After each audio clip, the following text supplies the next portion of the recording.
Hola a todos y bienvenidos al cuarto episodio de Teoría Política y Filosofía del Liberalismo. Hoy vamos a hablar de clases de utopías.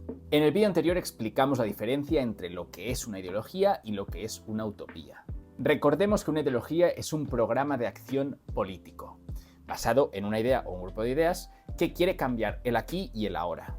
Es la concreción subjetiva de una idea o ideas en acciones. Mientras que la utopía es el futuro ideal, es el lugar, filosóficamente hablando, al que se pretende llegar. Y también sabemos que es imposible llegar a ese lugar. El episodio de hoy va a ser un poco denso. De hecho, me ha quedado un poco largo y he decidido dividirlo en dos episodios. Al primero le voy a llamar episodio 4, clases de utopías, parte 1, y el siguiente será episodio 4, clases de utopías, parte 2. Pero bueno, intentaré simplificar lo máximo posible y hacerlo lo más ameno posible. Y es que algo esencial para entender las ideologías de hoy es entender las utopías que existieron en el pasado y las utopías que existen hoy. En las sociedades antiguas, como por ejemplo la Grecia clásica o incluso la Europa renacentista, la utopía se encontraba en el pasado. Digamos que el estado ideal ya había pasado y se quería volver a él. Esto contrasta mucho con las utopías que tiene la sociedad hoy en día, ya que las utopías del presente se centran en el futuro. Por ejemplo, en la Grecia clásica se creía en una edad de oro antigua, anterior a esa Grecia clásica. En cambio, hoy en día creemos en un futuro dorado, en un futuro perfecto que está por venir. Hoy en día se discute sobre cómo llegar a aquello que necesitamos pero que aún no ha llegado. La gente lucha por conseguir aquello que aún no ha conseguido. En el imaginario presente hay como una sociedad perfecta que funciona correctamente y en armonía a la que llegaremos si hacemos X. Y cada uno tiene un X distinto. Para algunas personas ese X son avances científicos, para otras personas ese X son conquistas de derechos X y para otras personas X es eliminar lo que sea.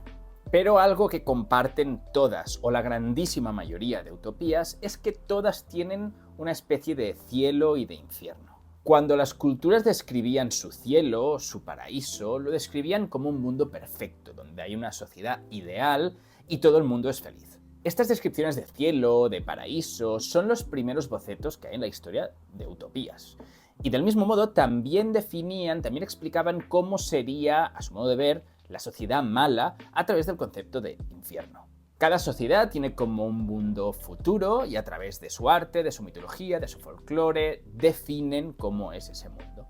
Hay sociedades que describen el cielo como un lugar justo, agradable, donde no hay conflicto. En cambio, otras sociedades lo describen como un lugar de abundancia, con mucha comida, con ríos de vino, etc. Y la verdad es que las diferentes sociedades y culturas a lo largo de la historia han definido su mundo ideal, su cielo, su utopía, basándose en las carencias de su propia realidad. Karl Mannheim, un autor del que he hablado en vídeos anteriores, explica en su libro Ideología y Utopía que las utopías tienden a representar deseos que contradicen el orden social vigente, y por eso muchas nacen desde la represión o desde la escasez. Otro autor que también aborda este tema es Norman Cohn, que fue un historiador y académico inglés que en su libro En pos del milenio estudia movimientos religiosos de la Edad Media que proyectan un cielo en la tierra como respuesta directa a contextos de injusticia, de miseria o de represión. Y muestra cómo las visiones del paraíso están moldeadas por las privaciones espirituales y materiales de su presente. Por ejemplo, una sociedad muy puritana, donde el sexo es muy tabú, tiende a elaborar cielos, paraísos, utopías al fin y al cabo, donde hay mucho sexo. Y otro ejemplo, una sociedad que típicamente, tradicionalmente, ha pasado hambre o donde el alimento no abunda, tiende a elaborar utopías donde el alimento abunda muchísimo. Y así sucesivamente. Un autor muy interesante, del que hablaremos en próximos vídeos, es Ernest Geller. Ernest Geller tiene un libro interesantísimo llamado Naciones y Nacionalismo, donde ilustra este mismo concepto, pero en sociedades modernas, donde movimientos como el nacionalismo o el socialismo han triunfado como sustitutos de la religión, proyectando futuros ideales basados en lo que las sociedades actuales carecen o les falta.